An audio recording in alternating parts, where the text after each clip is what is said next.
नमस्कार विद्यार्थी मित्रांनो, मागच्या दोन व्हिडिओमध्ये आपण पाहिलं होतं सायमल्टेनियस लिनियर इक्वेशन म्हणजेच एक सामायिक रेषीय समीकरण।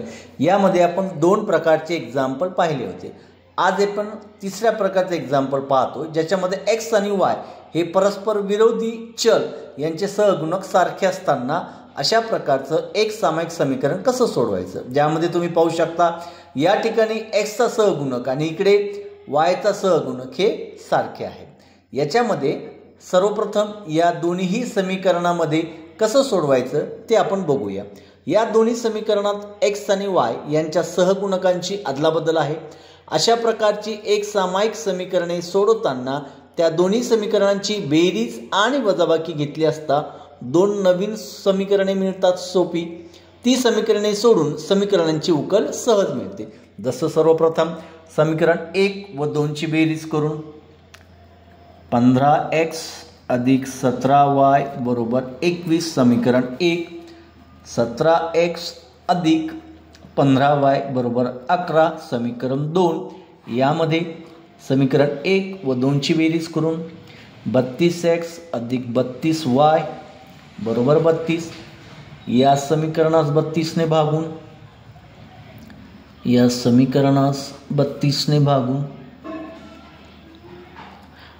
32 ने भागितल्यानंतर इथं x अधिक y बरोबर 1 हे झालं समीकरण नंबर 3। जसं आता आपण समीकरण 1 व 2 ची बेरीज केली तसंच समीकरण 1 मधून 2 वजा करायचे। समीकरण 1 15x अधिक 17y बरोबर 21 हे समीकरण 1, 17x अधिक 15y बरोबर 11 हे झालं समीकरण नंबर 2। आता यामध्ये काय म्हटलेलं आपल्याला 1 मधून 2 वजा करायचं। ज्या समीकरणातून जे समीकरण वजा करायचं आहे त्याचे चिन्ह बदलतात। म्हणजे जिथं अधिक असेल तिथं उणे, जिथं उणे असेल तिथं अधिक। कसं ते पाहू। या ठिकाणी 17 उणेचं चिन्ह, इथं अधिक आहे, इथं उणेचं चिन्ह, इथं अधिक आहे, इथं उणेचं चिन्ह। मग 17 मधून 15 गेले, खरं राहिले 2 मोठ्या संख्येचं चिन्ह उणेचे 2x। परत चिन्हाचे नियम, सिम्बॉल, रूल्स ऑफ सिम्बॉल, चिन्हाचा नियमचा व्हिडिओ पाहायचा, त्यामध्ये तुम्हाला क्लिअर होईल। उणे 15 अधिक 17, 17 मधून 15 गेले, खरं राहिले 2 मोठ्या संख्येचे चिन्ह अधिकचे 2y, 21 मधून 11 गेले, खरं राहिले 10। मग या समीकरणास 2 ने भागून 2 ने कशामुळे भागायचं की आपलं समीकरण सोपं व्हावं म्हणून। मग 2 ने भागितल्यानंतर इथं -x अधिक y बरोबर 5। या ठिकाणी झाले तुमचं समीकरण नंबर 4। आता समीकरण 3 व 4 ची बेरीज करून x अधिक y बरोबर 1 हे समीकरण नंबर 3, उणे x अधिक y बरोबर 5 हे झालं समीकरण 4।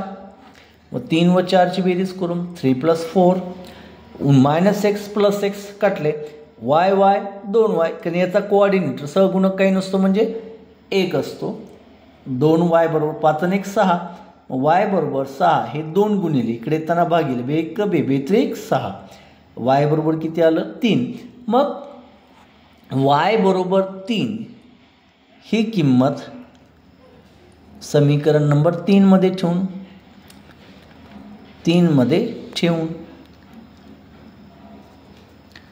मग 3 मध्ये ठेवायचं। समीकरण 3 काय आपल्याकडे x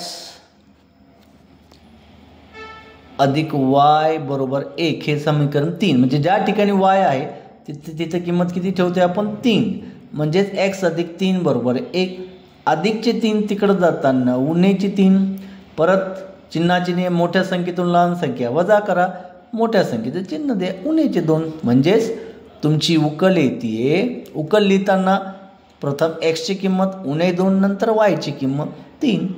अशा प्रकारचे हे एक्झाम्पल आहे ज्याच्यामध्ये दोन्ही समीकरणात x आणि y यांच्या सहगुणकांची अदलाबदल, म्हणजे x चा सहगुणक आणि y चा सहगुणक हे सारखे आहेत।